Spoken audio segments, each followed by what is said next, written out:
Сайн байцгаана уу үзэгчдээ. Амралтынхаа өдрийг ая тухтай сайхан өнгөрүүлж байна уу? 120 эрүүл мэндийн нэвтрүүлэг эхэлж байна. Өнөөдрийн бидний дугаарт бол ходоодны архаг үрвсэл. За ер нь ходоодны өвчлөлийн талаар ярилцах гэж байна. Ходоод нь хоол боловсруулах эрхтэн дотроо маш чухал үүргийг гүйцэтгэнэ. Тодруулж хэлбэл, гадаад орчноос хоол тэжээлийг хүний эд эс эрхтэнтэй холбож өгдөг гүүр юм. Бидний эдсэн хоол хүнс хамгийн түрүүнд ходоодонд задарч боловсрч эхэлдэг. Улмаар ходоод хоол хүнснээс шим тэжээлийг бийж шингээж, биеэс хорт бодисыг гадагшлуулж, хүнийг эрүүл байлгахад чухал үүрэг гүйцэтгэдэг. Тиймээс янз бүрийн өвчин эмгэгт өртөмтгий байдаг.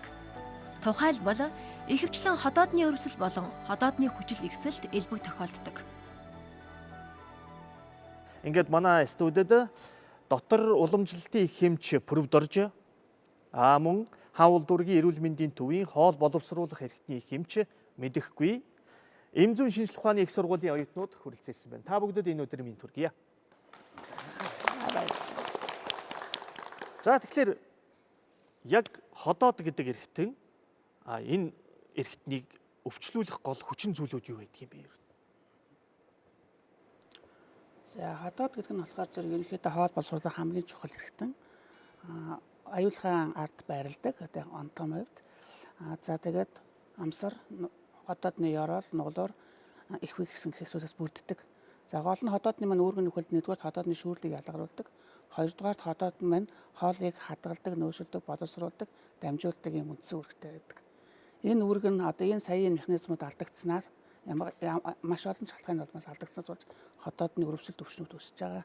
Хеликобактер, бактерийн вирус, мөөгөнцөр, хоёрдугаарт стресс, гуравдугаарт буруу хооллолт, амьдралын буруу хэм маяг тийм ээ, удамшлын шалтгаантай гэсэн юм асар арих тамхи гэл маш олон юм шалтгааны улмаас болж ходоод маань өрөвсөж өвчлөлийг үүсгэдэг.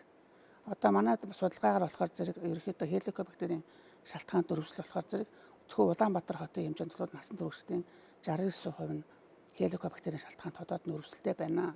Тэрнээс өсвөр үеийн насныхан болохоор зэрэг 65 одоо ходоодны шархлаа гэдэг өвчнөр өвчсөн нэг тийм ээ. Тэр өвчнүүдийг судлаад үзэхэд тэр өвчний шалтгааны 65%-ийг нь бас мөн хеликобактер эзэлж байгаа гэж байгаа. Тэгэхээр зэрэг бактери бол энэ ходоодны өрөвслийг үүсгэх хамгийн том нөхцөл шалтгаан болж байгаа. Дараагийн том шалтгаан бол хоол эрүүл зүй хооллолт, хоолны дэглэм, амьдралын буруу хэм маягаас болж ходоод маань өрөвсөж өвчлөлийг үүсгэж байгаа. Тэгэхээр сая хэллээ шүү дээ. Хеликобактериас ер нь бол ингээд 65% нь болоод байна гэдэг. Тэгэхээр хеликобактер гэдэг юм маань ходоодонд байдаг гэдүү эсвэл гаднаас орж ирээд ходоодыг өвчлүүлж байгаа гэдэг.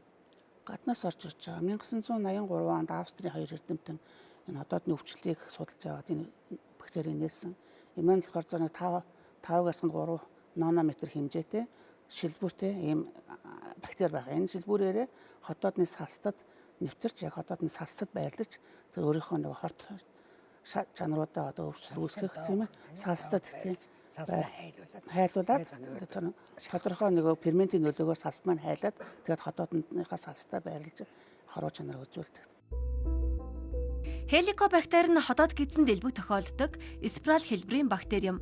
Уг бактери нь эд эсүүдийг ходоод гидсэнд хавсаргаж, энэ нь ходоодны өрөвсөл үүсэх шалтгаан болж, ходоодны илүүдэл хүчил ялгаруулдаг. Улмаар дээрх нянгаар халдварлах, өвчлөх, ходоодны хорт хавдар тусах эрсдлийг бий болгодог. Хеликобактер нь буурай хөгжилтэй орны хүн ам, ялангуяа хүүхэд залуучуудын дунд тохиолдох нь элбэг байдаг. Сүүлийн жилүүдэд манай оронд ходоод гидсний шархлаа 2 дахин нэмэгдсэн бөгөөд ходоодны шархлаатай хүмүүсийн 50-60%, дээд гидсний шархлаатай хүмүүсийн 90% нь энэхүү бактериас үүдэлтэй байна. Уг халдварыг дэлхийн нийтэд гэр бүлийн өвчин буюу чимээгүй тахал гэгдэх болсон. Зөв цагт нь хаалахгүй. Тэгээ манайх ч одоо шүү дээ. Нэг өнгө алгалсан гэдэг нэг хоолнууд хольж иддэг одоо ингээд ер нь тийм болцоо одоо амтлаг юм тэтрэхэд дуртай тийм ерөөсөө тийм. Тэгээ чихрэлийн юмд их дуртай. Энээс болоод ходоодны өвчин маш их болж байгаа. Тэгээ одоо хамгийн нийтлэл улсад хэлэхдээ зүрх судасны өвчин нэгдүгээр байрлалцдаг байсан миний үед бол залуу үед. Одоо болсон чинь ходоодны хавдар нэгдүгээр эзэлсэн. Өөр хавдрын тэр юу маш их ойрчдаг нэг сарсараа ойрчдаг нэг одоо тайруулсан улсууд юм болсон. Яагаад тэр сайхан эрхтнийг тайруулдаг байгаа юм? Ерөөсөө бидний хавдрыг эзсэндээ гомцсон эсийн бөөгнөр л гэж хэлдэг. Энэ чинь яаж юм нэхэр та тэр зөв хооллохгүйгаас болоод зөв сайхан үг хэл зөв сайхан одоо тэр юунд өөрөөс нь бид нар яаж юм унтаж унтчаал ингээд сандраал гэл янз бүрийн үг хэлээл миний амнаас гарч байгаа тэр үг тэр бас өөрөө эдээсээ өхүүлж идэх одоо юм байна. Тэгэхээр бид нар энэ хоол тэр хоол цаг тэгээд дээрэс нь хамгийн гол нь юуны сайхан сэтгэл стресс гэдэг юм орж байгаа.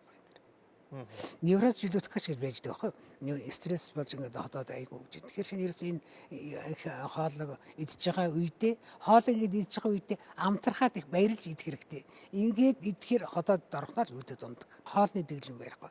Хөдгөөн аюу муутай. Тэгээд нойр аюу муу. Нойр их шухалчтай энэ ш. Энэ бүхэн алдагдаад ирэхээр бидний нэг бие организм чи ерөн хүний бие организм шүү дээ. Яг мод яаж ургаал ингээд сайхан ингээд төлжөөд идэг тэрүүнтэй адилхан хамгийн энгийн бөгөөд хамгийн одоо ерөөсө ямар ч юм уухгүйгээр байж л их чухал юм байгаа шүү дээ. Одоо та нар гараад 80 энэ өхлийн 80% нь эмнэлгийн эмээс шалтгаалж өгч байна гэж одоо ингэж гараад шүү дээ. Тэгэхээр чинь одоо жишээлбэл даралтын эмхэд миний үед л 3 хүн юм байдаг. Одоо би зориуд нэг эмчээр үзүүлсэн 38 төрлийн юм байгаа хгүй. Тэгэхээр одоо энэ эмийг би одоо мэдэхгүй шүү дээ. Эмийн 70 болсон. Эмийг хоол шиг хэрэглээд байгаа хгүй юу? Тэгвэл хоолоо эмшгэ хэрэглээ. Хамгийн чухал юм. Ямар хоол өөртөө зохистой байна. Тэгэхээр бүр ингэж одоо гадуур хоол маш их болцсон. Тэгээ тэр нь одоо янз бүр болж ингээд хордлого ингээд эхэлсэн. Тэгээ хордлогоо мартчихсан. Тэгээ өвчөөс хотод нь өвдгөө болчлаа. Жаахан явжсэн чинь нойр болчихоо өвддөг болсон. А тэгээд ирсэн цэс айгүй өтгөрсөн. Тэгээд цаашаа болоод яхаа илэг цэс ингээд цаашаа даймжраад явчих. Тэгээд цаашаа нөгөө өндгөч бөөр. Ерөөсөө л хүний дотор 5 цул эргэтэн чи ерөөсөө л нийт хоолойтой байгаа. Бүхэл эргэтэнгийн суур өвчин бол ходоод. Тийм учраас та ямар л одоо эмчилгээ хийн, ямар л одоо эргэтэн өвдөн суур эмчилгээг заавал хийж өгөх хэрэгтэй. Бидний амьдралын маань хэм маяг буруу байгаа учраас л одоо гол суур маань энэ байна тийм ээ. Нэг хамгийн том шалтгаан амьдралын хэм маяг буруутай одоо цагтаа унтахгүй, цагтаа хооллохгүй ч юм уу тийм ээ. Хит их ядардаг, хит их янз бүрийн одоо ачааллыг өгдгөөс болоод энэ нь болохоор зэрэг эргэтэндээ одоо сөрөг нөлөө үзүүлж өвчлөлийг үүсгэх уурхай болж байгаа гэж бодож байна. Ерөнхийдөө миний өвчний шалтгаан бол өвдөд байгаа шалтгаан бол нэг коло одоо сүүлийн газ таунда айрг тэгээд тиймэрхүү хоол идэхээр тухайн шөнө ходоод өвдөд одоо хэвлэн орчмоор өвдөд цанхах ходоод өвчин гэж би үзээд байгаа юм да. Тэгээд цанхах шүнжиг унтахгүй байх айгуу тийм хүндрэл бэрхшээл шүүлүүд их тулгараадах. Нэг дараад болохоор өгөөдөө жоохон тостой хоол идэх ч юм уу элдв хоол идэнгүүт гүйлгээд бангийн гүйлгэх тийм асуудал үүсээд байгаа. Өөрөө нөгөө хоол хүнсний хэрэглээтэй холбоотой юм болов гэж үзээд байгаа. Нүүрээр бас өгөөдөө хаяа тамхи татах ч юм уу ингээд хэрэглэнээс хамаарч юм нүүрээр байнга юм гарах тийм асуудал тулгараад байна. Ходоод өвчлсөн байлаа гэж бодоход хүний нүүр мөрөн дээр юм мэдэгдэх үү, илэрх үү? Одоо яадаг одоо ингээд ходоод өвчлсөн байна гэдгийг зүгээр эхлээд шинжилгээнээс илүүтэйгээр хүний бие дээрх янз бүрийн юмнуудаар шинжих боломж байдгүй. Тэгээ ер нь нүүрийг хараад хүнийг шууд одоо оншилно. Гаднаас орж ирэхэд нүртэл баргалж эмчил оншилно. Ходоод өвцөн яг эфисийн гэсэн тэгээ ингээд хүнсэг зангидсан ерөөсө гаргаад тэгээ ер нь ходоод ихийнхэн өвдөд ирэхээр нөсөө үүсэт ирдэг. Тэгээ нөсөө үүсэт ингээд ирэнгүүт нь цөмөрөөд гоо сонгодор очигээд тэгээ нөгөө чинь давхаас хуулж ийн гэж одоо ингээд хачаа ягаан царайт юмнууд явал энийг одоо болоод өгөө. Ходоод зарим харин манай арьс өгний гоо сахны эмчнэр дотрын эмчтэй үзүүлгээд явуулдаг болсон байл. Тэгээ та хээлэх бактери болоод ирэх юм бол тэгэл нүүрс зэвтэл ингээд харлаад нүдний гал нь буураад тэгэл ингээ ихийгээл харахад ерөөсөө амтсгүй тийм. Ер нь одоо ингээл харахтаа энэ тийм энэ бөөрийн жахан тийм байна. Энэ одоо энэ ер нь харахтал баргалж л харагдахад нүүрэн дээр бичээтэй байждаг ерөөсөө эрхтэн систем чинь. Ер нь Монгол ангаа ухаанаар ярих юм бол бөөрийн цэцэг одоо ихэд чих нүдний илэг цэцгийнх нүд уучхны хамар дэлгүүнийх уруул гэл ингээд одоо явцдаг юу юм цэцэг гэдэг чинь дотор эрхтнээс гарч ирж байгаа нөгөө дүү чинь илэрлүүд гарч ирж байгаа шиг цэцэг гэж байгаа байхгүй. Тийм одоо их одоо сайхан уламжлалтаар нь хавсраад явах юм бол одоо ингээд ерөөсөө нүүрний бичээтэй байгаа. Судал судсарэл аюу сайн хэмжээл гэдэг нь үгээ таныг ороод ирсэн ингээд бүх юм өөрөөх нүүрэн дээр бичээтэй байгаа юм чинь. Тийм учраас тэгээд Тэгэнгүүт би бас ийшээ хараад байна да. Ямар бичээтэй юмнууд байгаа бол гэдэг. Сайн байна уу? Эмзэн шинжилгээний их сургуулийн 6 дугаар курсын оюутан Молордон байна. Бид цайны цагаараа хоол идэхээс өмнө ус унд цайгаа уух нь зөв үү? Хоол идсний дараа ус унд цайг уух нь зөв үү? Энэ дэр нэг юм байдгийг. Хэрэг хит одоо тарган хүн байх юм бол хоол идэхээс өмнө усаа ууж хоол идэнэ. Энэ анагаахын 4 үндэс дээр гардаг юм л да. Тэгээ хэрэг та туранхай байх юм бол хоол идсний дараа усаа ууж. Яагаад тэгээд ингэж ийм ихэр тэр нөгөөд их хит их одоо таргалаад байгаа улсууч чинь нөгөөд ихлээд ус нь уугаад өгчөнгүүт их идэх нөгөөд юу н буураад эхэлж шүү дээ. Тэгээ хэрэг торхон бол эдснийх дараа ус. Энийгээр жах ялгаатай. Гэхдээ ер нь өглөө босоод заавал ус ууж хэрэгтэй. Өглөө. Заавал ус. Ус ууж өгжөөж сая өтгөн сайн гараа штэ өтгөн бүр өтгөнийг та нар дотор битгий нэг өдөр ч гэсэн битгий хонол нэг битгий өглөө заавал гаргах сурах хэрэгтэй. Өтгөн өөрөө хөвлөд хонох юм бол та нар өтгөн ямар байдгүй л тэр бидний хөвлөд төр хонохоор ямар юутай. Одоо ингээ хэрэг бид нар бас нэг юугаар үтсэлдэ гадаад явж байгаад үтсэн хоол идүүлэл ингээл бас машин чинь нэг буруу юм хийх бол бензин ингээл яхаар улаан дохиож гараад тэнд нэг гэдэг ш тийм ээ. Хүн бас адилхан. Хэрэг өтгөн хатаал эндээ байх бол улаан дахиж гараад энэчийн бөөрийг өргөжлүүлэл оюугаа илгээ өргөжлүүлэл энэ чинь хаталт ингээд байх юм бол ийшгаа нойр уцлагаа өрсөөл ингээд цацаад идэх юм л улаан хөвгтэй ингээд бид нар өөрснөө харах болохоос эргэтэн систем чи өөрөө тэр тохиолдол одоо өөртөө өгч. Эндээд бас нэг бид одоо өөртөө яг хариуцлага байх хэрэгтэй л да. Одоо ийм зовирууд илрээд тахад тоохгүй яваад байдаг тийм ээ. За яг уу за тэгээд нэг хин нэгнийхээ зөвснөр нэг ийм юм нэг юмгаа тэрэн зүг болоо за ингээд болчлаа гэж явсараагаад эцэстээ одоо ихтэй мань эргэшгүй юмас өөрчлөлтөнд орох тохиолдлууд байгаа. Тэгэхээр зэрэг бид нар хамгийн нэгдүгээр эрүүл байх нь л одоо эрүүл бие саруулах хоошин гэхээр зэрэг ямар нэгэн зовир шаналгаа илэрсэн тулууд тэрийг заавалчгүй эмчид хандаж мэрэгжлийн зөвлөгөө авч явах хэрэгтэй. Тэгэхгүй хоорондоо юм уу найз нөхдөөрөө ч юм уу ингээд авсан зөвлөгөө ерөөсөө зөвлөгөө биш. Тэрэнд манайх айгүйх амтцсан одоо яадгийн одоо төрийн одоо эмзгүүд ажиллахаар зэрэг одоо очир дугаартаа гэдэг юм уу яадгийн яагаад эмчид хандахгүй байгаа. Тэгээд нөгөө найзраас юм уу хамт бус хүмүүсээс авсан зөвлөгөө нь эргээд нэг юм биш хор болдог тийм таа учраас та бүхэн заавалчгүй өөртөө нэгдүгээр анхаарч хандах нь байна тийм ээ. Би ер нь яаж ямарваа нэгэн байдлаар одоо ийм зовирлж байгаа би заавалчгүй эмчд үзвэл хандъя тийм ээ. Одоо хандсан тохиолдолд заавалчгүй эмчээс эмнэлгийн заавалчгүй эмчийн зааврал өөртөө эвчлэрэй гэдгийг хүсэж байна. Ард иргэдийн донд ямар нэгэн өвчин туссан үедээ эмчит хандалгүй эмийг өөрсдөө дур мэдэн хэрэглэх мөн тухайн эм бэлтгэмлийн хэрэглэх зааврыг баримталдаггүй буруу дадал заншил түгээмэл байна. Тиймээс ходоодны эмийг өдөрт хэдэн удаа яаж хэрэглэхийг эмчээс асууж хэрэглэх нь зүйтэй. Ихэнх эм ходоодны хүчлийн нөлөөгөөр идэвхэн сулардаг тул эмийг хоолны дараа уух хэрэгтэй. Зарим үед тогтмол цагт уух эмийг заасан хугацаанд нь уухгүй мартах буюу өнжих тохиолдол гардаг. Энэ нь эмчилгээний үр дүнг бууруулж, улмаар эмийн дасал үүсгдэг муу талтай. Түрүүнд ярьсан шүү дээ эрүүл хооллолт, зөв зохистой хооллолт гэх. Одоо гадуурч их байдаг болж эрүүл зөв хооллолт гэд ярьдаг, хэлдэг боллоо. Одоо энэ сошиалор ч юм уу, телевизээр ч юм уу асар их яригдж байна.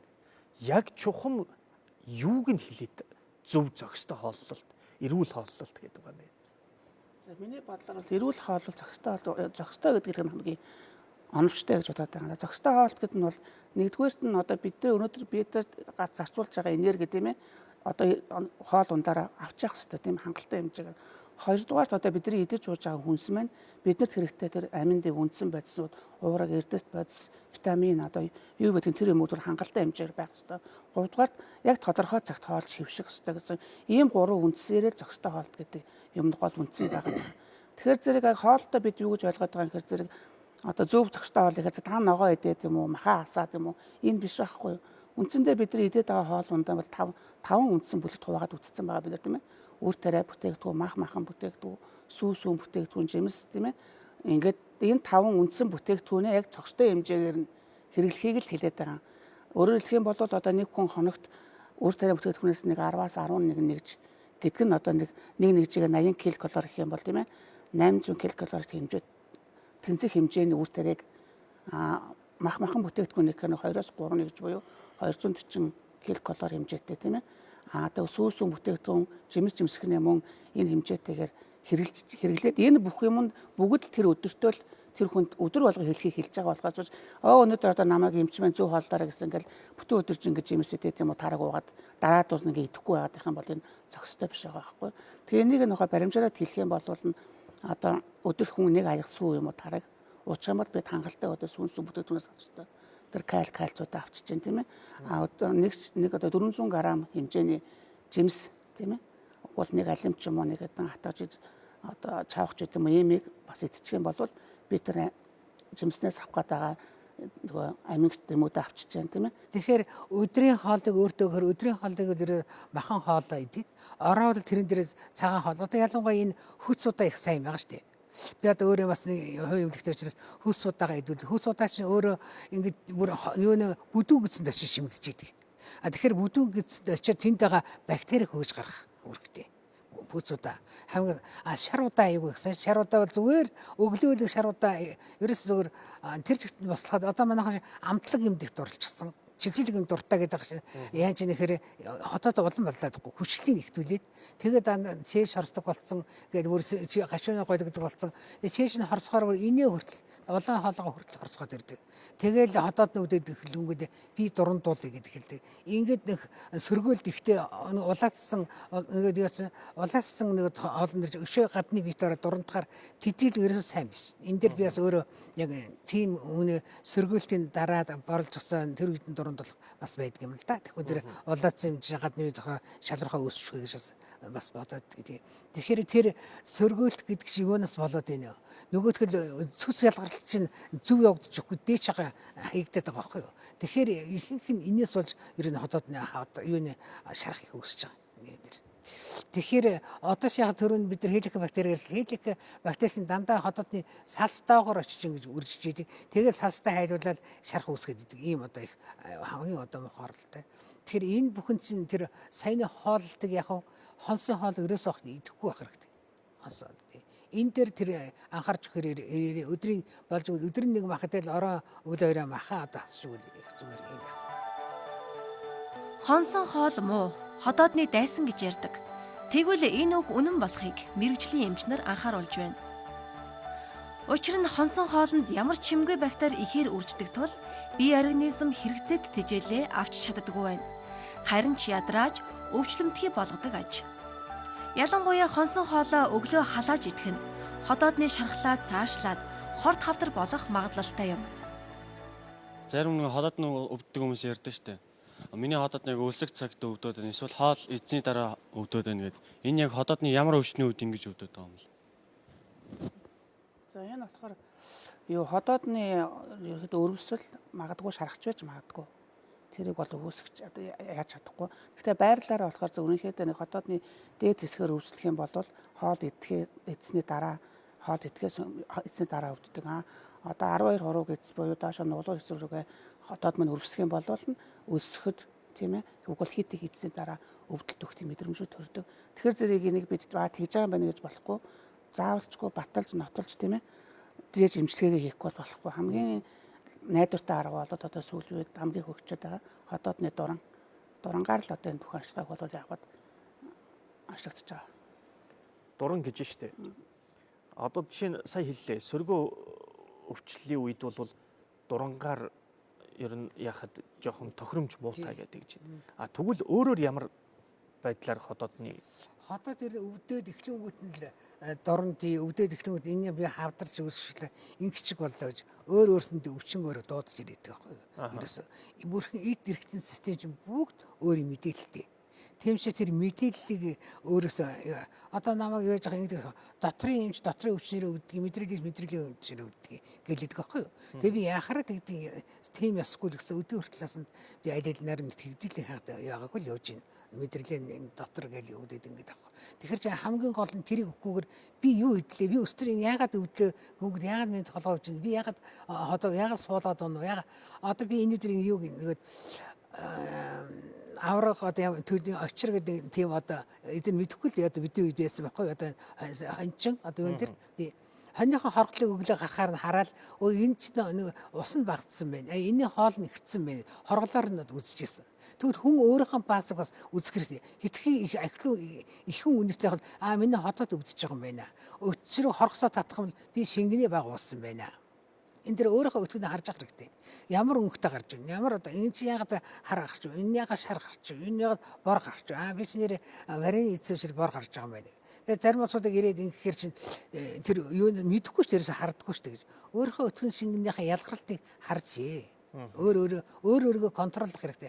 Хамгийн гол нь тэр одоо нэг баахан шинжилгээ мэдэн дээр ингээл онцлоход энэ орчин үеийн сайхан юм л та. Гэхдээ яг хөхөр тэр бүхэн чинь өөртөө мэдрэмжтэй өөрийн мэддэг байх хэрэгтэй байхгүй юу энэ дээр. Тэгэл манайхс яаж нөхөр эмчтэй хандаал ингээл өөр очрог арих ухаал тамхи тасчихад бүр ингээд өөрийгөө хордуулж ирсгээл эмч одоо өглөө хатлаа гэдээ орж ирээд тэгвэл өөрийгөө хайрлах юм ерөөсөө байх. Өөрийгөө хайрлж ч хүн өөрөө л устдаг харлаа. Өөрийгөө хайрлах гэж яаж юм? Та өөрийнхөө идэж байгаа хоолыг энэ надад тохирох нь үгүй юу? Энэ арх уу энэ архич нэр өөрөө хорлоо шүү дээ. Энэ тамхич намайг хорлно. Энэ хэрэг гадны хорыг битрээ өөрийгөө өөрийгөө хайрлах гэж чинь гадны хортой юмыг битгий өөрийгөө оруулаа. Архийг битгий тамхиг битгий оруулж хонсон хоолыг битгий идэж тэгээд л одоо хамгийн гол нь цэвэр ариусахан хоолыг л одоо шинэхэн болгосон хоолоо идэж өгөөдөл аягүй сайн дээрортол тэгж өгдөг. Оливын тастай ус уухаар нэг хотоодны шарах идэрдэг гэсэн энэ үнэн болов? Мэтэ юу оливын тасаа? Тий, зөгийн бол оливын тастай ус уухаар хотоодны шарах идэрдэг. Тийш ерөөс оливын тас шиг бас аягүй сайн хотоодны салстыг хамгаалж өгдөг. Ялангуяа энэ юу сөргөл ихтэй үйдэл тэр оливын тас бас энэ юу тэр зөгийн бол лимонтой усан тэр маш их сайн өглөө ууж өгч байгаа. Лимонтой ус. Лимон маань хүчлэлийг нь ихсгэхгүй юу? Бид нар идэж байгаа үедээ лимон хүчлэг юм шиг. Орцсон хойно шүлтэг болгож өгч идэг. Би бас тэр нэг юм орж унссан байхгүй юу? Их чухал юм. Тийм учраас лимонтой ус уугаад бас аягүй хэрэгтэй. Биш заримдаа их чиш хорсог тэгсэн мэт лимон тэгээ хорж байгаа мөртлөө маргааш нь өвдөх болчдөг бас. Өөрөө шүлтлэг чанартай. Тийм учраас лимон өөрөө яг хөө юу зөгийн балтай ер нь аягүй тохиромжтой. Ууж хэрэглэж байгаа. Нэмж хэлэхэд яг хотоодны шарахтай үедээ бол яг ингэж явахгүй шүү дээ. Эмчлээд одоо тухайн энэ нэг эмчлэх шинжнийх нь нэг хэсэг л болохоос биш ганцхан энийг уугаад юм уу хотоодны шарах идэх гэсэн бол ойлголт байхгүй. Тий. Тэгэхээр энэд нөлөөлж байгаа, шараханд нөлөөлж байгаа. Гэтэ хизээ уух вэ, яах вэ гэдэг нь бас л эмчээс завраал авах хэрэгтэй. Тэрнээс бочиргоо шарахтай авахд бол эхлээ заавал шарахаа эмчлэх хэрэгтэй. Тэрний дараагаар одоо шарахны нэг үе шатууд байдаг шүү дээ. Тэгэл тав тогтох мохтог гэдэг шиг яг тэр үе шатан дээрээ аль шатан дээр нэгийг хэрэглүүл үр дүнтэй вэ гэдэг нь бас л эмчтэйгэл ярьж тохиромжлож байна. Манайхаар гишүүний барийн их сайхан хийж идэх болсон мөлий. Гишүүн ч маш их чухал хэрэгтэй. 5 салаа маш чухал хэрэгтэй. Ийм сайхан ургуулууд байгаа үед хотоодны хавдар хотоодны шарах гэдэг юм ярихгүй гэж бас манайхны гадаадын нэг хэвчэнд ярьжсэн. Танаа Монгол ийм гоё ургуулж байгаа. Тэгээд тийм байхгүй гэж. Ийм юмд бас хэрэглэж үзэх хэрэгтэй. Яагаад стресс бухимдснаас болоод ходоод гэж өвддөг вэ? Тэгэхээр хүний бие чинь 70% ус байгаа. Ус өөрөө яг үхээр ус чинь мэдээллийг хүлээж авна, дамжуулна, хордыг сайш нь тайлна. Тэгээд яг үхээр тэр мэдээллийн дагуу хувьсан өөрчлөгч байдаг. Би тэрийг бодохдоо ингэж боддог шүү. Бидний идэж ууж байгаа чинь шингийн мэдж уула, очрогоо одоо ингэж уурлал очрогоо хоол моолоо хийгээд ингэж ирлээ. Тэр нөгөөд бидний хоолны дотор чинь тэр чигтээ хор болж байгаад адилхан. Ерөөс найруулсан хортой адил. Яагаад тэгэхээр ус мэдээллийг авч штеп. Тэр чинь хоолны нөгөөд гүнз өөрчлөгдсөн байгаа штеп. Тэгэхээр яагаад стресстэйгээр уурлал ингээд идэв гэж энэ хотод чинь уурлангууд яадаг бочоогод агшаад рөнгөч чинь яах нь судс чинь яриасан штеп. Тэгээд ингээд ирэхээр чинь нэг улам маш их өвдөлт улам үүсэт ингээд штеп. Одоо чи би нэг сайхан олж ирчихлээ. Одоо ямар сайхан ингээд тэрнтэй адилхан одоо бид нар өнөөдөр ч гэсэндээ нэг сайхан ажлаа таарлаад инхээр сэтгэл баярлалтай өдрөжөнгө баяр ёслолтой. Нэг ууртай уцаартай таараа өдрөжөнгө ууртай уцаартай. Тэгэхээр яаж нэ бидний одоо энэ дотор хилчгэд бидний ярьж байгаа үг амьтай бай амьгүй гэд хоёр янз байдаг. Амьгүй үг нь яадаг хүн хоорондын муухай үгнүүд байгаа шүү дээ. Тэр амьгүй үг нь амьтай үг нь гэхээр дандаа сургаал зүрд агуу их сайхан үгнүүд байгаа шүү дээ. Тэгэхээр энэ сайхан агуу үгийг биен дээр одоо энэ урдаас хундгалах шиг гоё үг хэлээдэг чинь нөгөөдх л ерөөл хэлээдэг чинь яаж нөө уснаа аршаалж байгаа. Аршин гэдэг чинь ерөөлөөр тэр чинь хүлээж аваас ус шиг усны молекулд ингээд ирэхээр стресс гэдэг юм чинь тэрнээс үүсэж байгаа. Миний хувьд бол яг юу уламжлалт талаас ингэж тайлбарлах. Манайх болохоор яг үнэ одоо ямар нэг стрессийн нөлөөгөөр одоо рефлексээрээ тийм ээ нөгөө судснууд байна агшаад ингээд ирэхээр зэрэг хотоодны шүүрэл бүх юмуд нь зэрэг ихсээд ирэхээр зэрэг тэр нь одоо ходоод өвдөх, гиз дотор муухай оргих, бөөлж гэсэн тэр шинж тэмдгээр илрээд байгаа учраас бид нар ходоо стресс гэх зэрэг ходоод өвддөг юм байна гэдээ ойлгоод байгаа байхгүй. Тэгэхээр тэр саяын төр чочруулаад бүх юмуд ба нагшаад нэг ялгардаг нэг ферментүүд байдаг юм уу, тийм ээ, шүүрдүүдийн хэмжээ ихсээд ирэхээр зэрэг тэрэнд хариу урвал эрэхтэй маань үзүүлээд байгаа тийм. Тэрэнд бодит одоо бид нар тэлэрч байгаа чинь одоодор өвдөж чинь өгөж юм уу дотор муухай гэж юм уу тиймээрээ илэрдэг байхгүй. Энийг л стрессээс болоод өвч гэж хэлж байгаа. Ходоодны архаг өрөвсөл хорт хавдраас урьдчилан сэргийлэхийн тулд өдөр бүр зөв хооллох шаардлагатай. Хоол хүнсэндээ аль болох жимс хүнсний ногоо түлхүү хэрэглэж, давсалсан, даршилсан, лаазалсан бүтээгдэхүүнээс татгалзах хэрэгтэй. Түүнчлэн уг өвчлөлт, хорт зуршил, стресс тодорхой хэмжээгээр нөлөөлдөг учраас тайван байх, архи тамхинаас хол байхыг мэрэгжлийн эмч зөвлөж байна. Хамгийн чухал нь жилд нэг удаа заавал шинжилгээ оншилгоонд хамрагдах хэрэгтэй юм. Ингэж чадвал өвчлөлөөс урьдчилан сэргийлэхээс гадна өвчлсөн тохиолдолд эрт үед нь оншилж эмчлэх бүрэн боломжтой. Нийтлэг одоо ходоодны өрөстөг үүсгэж байгаа гол хоёр шалтгаанаар бид хэллээ шүү дээ үндсэндээ тийм дээр. Нэгдүгээрх нь хеликобактери маань, хоёрдугаар бид зөв зохистой амьдралын хэм маягаар өөрчлөх хэрэгтэй юм. Тэрний дараагийн нэг юм одоо эми хэрэглэнээс болж ходоод өвддөг тийм ээ. Эмнээс болж байна одоо энэ байгалийн стресс одоо янз бүрийн нөлөөнөөс болж өвч нь удамшлын шалтгаантай ходоодны өрөөлж байгаа. Гээд ярих юм бол зөндөө олон юмуд байгаа. Гэхдээ эми хэрэглээг бод бид маш зохистой зөв хэрэглэх хэрэгтэй тийм ээ. Одоо ингээд нэрэлхийн эмчийн хэлээр эмч өмлгөн дээр орж үзүүлэхээр ийм эмчиж явсаар байтал нэг хүн бараг хэдэн хайрцаг эмтэй болдог тийм. Тэгээ энэ нэмээ яаж уух уу, яах уу гэдгийг бас зөвлөгөөнөд тагс төгөл дээр эмч маань өгч явах хэрэгтэй. Өвчин маань өөр бас зэрэг авч явах хэрэгтэй. Энэ нэмээ би хоолны өмнө уух хэрэгтэй. Энэ хоолны дараа уух хэрэгтэй юм уу тийм ээ. Хэд хоног уух юм. Энэ нэмээ араас усыг уух хэрэгтэй, уухгүй юм гээд энэ болгон дотроо тийм заавартай, зааварчилгаатай байгаа. Энийг ууд хэтрүүлвэл ямар нөлөө гарах юм, яавал яах юм гэдгийг одоо юмуудыг эмийн зөв зохистой хэлээ гэдэг юм одоо маань бас айгүй алдагдаад байгаа. Одоо хеликобактер дээрэл ярахад одоо би бактеритэй гинэгээд нэгнийхээ зүгснээр аптек нь ч гэсэн нэрийг оруулаад ингэ өгчдөг тийм ээ. Тэгээ нөгөөх нь хэдэн имээ дууж аваа. Тэгээд идгсэн юм уу, гүү юм уу, яасан бүүмэд ингэж явж байтал нөгөөх бактери маань да юунд дийлдэхгүй ботлоо тийм байдалд орчихсон нөгөө химээгээ өөрчлөөд тийм ээ. Тэгээд ирэхээр айгүй харамсалтай болох гээд байгаа ш. Тэгэхээр антибиотикийн зохистой хэрэглээ гэдэг бол бас л ярихгүй бол хеликобактерийн хувьд бол гол эмчилгээ бол яг л энэ 2 антибиотик, 3-сан, 4-сан хосолсон эмчилгэүүд явагддаг. Заавалжгүй антибиотик ордог байхгүй. Тэгэхээр зэрэг энийг маш сайн эхэлсэн бол дуусгасан бол тэрийг эмчилсэн гэдгээ заавалжгүй баталд ноцолж байж ижил одоо би эмчиллээ гэдэг, эмчилгэлээ гэдэг юугаа авч явах хэрэгтэй гэж бодсон. Тэгэхгүй эмээ уучдаг, тэгэл хайчдаг тийм ээ. Дутуу хагас суун, гүйц дуун гэж юусоо байхгүй. Тэгээд дутуу хагас уучгаал. За тэгээд зовир нарилчгаар л манайхан болцсон гэж ойлгоод юм. Манайхны тийм нэг ядгуу зан юм одоо маш хурдтайгаар л одоо бушуух шиг юм өвдөхөө багтахч гэдэг юм уу. Одоо тарган өөх дуусаад ороод ирэхэд өөх хариулах юм байна, өөх хариулах юм байна гэвэл ерөөсөө тийм юм байсан бол дэлхийд хаач өөхөө тарган байхгүй шүү дээ тийм ээ. Гэтэл би энэ өөхийг хариулахад яах вэ гэж ерөөсөө хинч асуухгүй. Эм чи ямар юм уухаа юм бичээдэг гэдэг байхгүй. Тэгэхээр зэрэг энэ дээр одоо айгуу зохистойгоо ер нь л хариуцлагатай бай гэдгийг хэлэх гээд байна. За баярлалаа. Бидний урилгыг хүлээн авч ирж манай студид хүрэлцээрээд ходоодны өвчлөлийн талаар бас тодорхой мэдээллийг өгсөн та хоёртаа баярлалаа. Мөн оюутнуудаа баярлалаа. Ингээд амралтынхаа өдрөөр бас эрүүл мэндэд тустай мэдээлэл зөвлөгөө өгсөн байх. Ингээд эрүүл биед саруул ухаан оршно гэдэгтэй адил та бүхэн ч гэсэн эрүүл инх байхыг хүсээрэй. Ингээд дараагийнхаа дугаараар эргүү уулзтлаа. Баяртай.